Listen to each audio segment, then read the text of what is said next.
অর্থ ভাই নাম্বার 9 ছাড়াই তো আমরা খেলছি। আপনি যদি দেখেন যে ৩ জন প্লেয়ার সামনে খেলে, তারা কিন্তু কেউই নাম্বার 9 না। মুরসালিন, আপনার ফাহিম এবং রাকিব। তারা মুরসালিন অ্যাটাকিং মিডফিল্ডের প্লেয়ার, রাকিব এবং ফাহিম উইং স্ট্রাইকার। আপনার নাম্বার 9 দরকার নেই। আপনি যখন দেখবেন যে আপনি অনেক সুযোগ তৈরি করছেন, সেগুলি কনভার্ট করতে পারছেন না।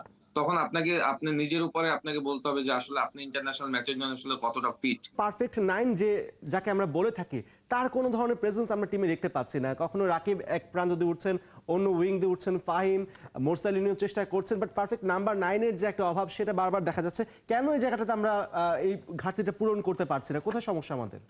অর্থ ভাই নাম্বার 9 ছাড়াই তো আমরা খেলছি। আপনি যদি দেখেন যে ৩ জন প্লেয়ার সামনে খেলে, তারা কিন্তু কেউই নাম্বার 9 না। মুরসালিন, আপনার ফাহিম এবং রাকিব। তারা মুরসালিন অ্যাটাকিং মিডফিল্ডের প্লেয়ার, রাকিব এবং ফাহিম উইং স্ট্রাইকার। সো আপনার নাম্বার 9 দরকার নেই। আপনি যখন দেখবেন যে আপনি অনেক সুযোগ তৈরি করছেন, সেগুলি কনভার্ট করতে পারছেন না। তখন আপনি নিজের উপরে আপনাকে বলতে হবে যে আসলে আপনি ইন্টারন্যাশনাল ম্যাচের জন্য আসলে কতটা ফিট। আপনি ইন্টারন্যাশনাল ম্যাচে আসলে কি করতে নামছেন, সেখানে কিন্তু কোয়েশ্চেন গুলো এসে যায়। নাম্বার 9 তো আসলে এই দলটাতে নাই। থাকলে তো আসলে কোচ ওইভাবেই খেলাতো।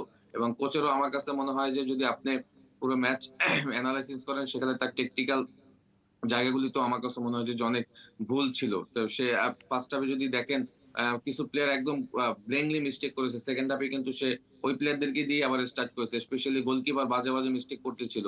এখানে কিন্তু দলের সিনিয়র গোলকিপার জিকোর মতো গোলকিপার রয়েছে। তাকে আসলে ইউজ করা হয় নাই। সবকিছু মিলিয়ে আপনি দেখেন, যেটা আপনি নাম্বার 9 এর কথা বলছেন। নাম্বার 9 এর ব্যাপারটা হয়েছে, নাম্বার 9 তখনই দরকার যখন আসলে আপনার দলে আসলে ওই ধরনের স্ট্রাইকার থাকবে। বাট আপনার এই দলটাতেও তো স্ট্রাইকার নাই। বাট যারা রয়েছে তারা কিন্তু গোলের সুযোগ তৈরি করেছে। এখন যদি আপনি গোল না করতে পারেন, তখন আসলে দায়ভারটা কিন্তু আসলে যারা ফ্রন্ট লাইনে খেলে তাদের উপরে আসে। স্পেশালি মুরসালিন, রাকিব, তারা কিন্তু সুযোগ তৈরি করেছে, গোলমুখে গিয়েছে। বাট আসলে যে ফিনিশিং এর জায়গাটা সেটা কিন্তু করতে পারেনি। এবং আমাদের তো আসলে অনেকদিন ধরেই আসলে এই স্কোরিং এর জায়গাটাতে বড় একটা অ্যাবসেন্স রয়েছে। আমি বলব যে এইটা আসলে গেম প্ল্যানেরও একটা অংশ। আমি মনে করি যে এগুলি নিয়ে ইন ফিউচার আমাদের চিন্তা করা উচিত যে আসলে আমরা এই জায়গা থেকে কিভাবে বের হবো।